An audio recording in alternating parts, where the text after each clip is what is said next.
court dismisses election protests. Marilao Mayor, Manila, Philippines. The Regional Trial Court Branch 21 of Malolos City has dismissed the election protests filed against Marilao, Bulacan Mayor Ricky Silvestre.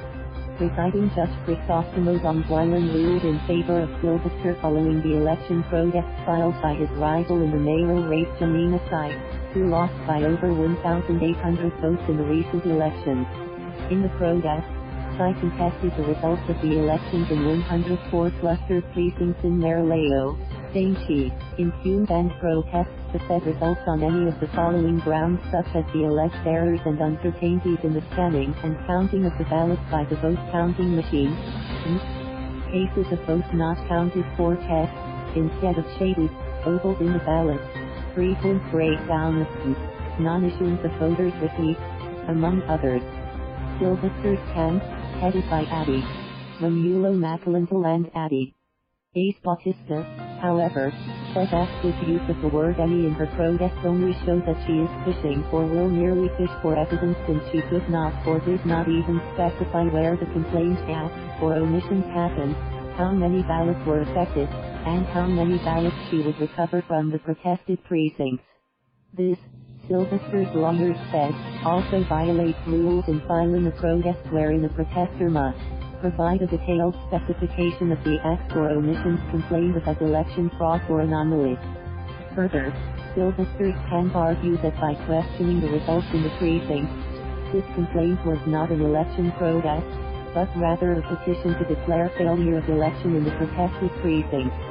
The Malolos RTC seconded this in a decision released July 22.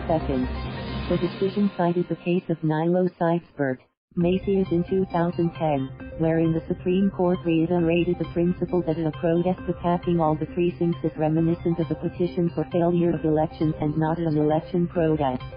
The Malolos RTC added that the affidavit included in the complaint may warrant a failure of election, on account of force, majeure, violence, terrorism, fraud, or other analogous causes, but it cannot prosper as an election protest.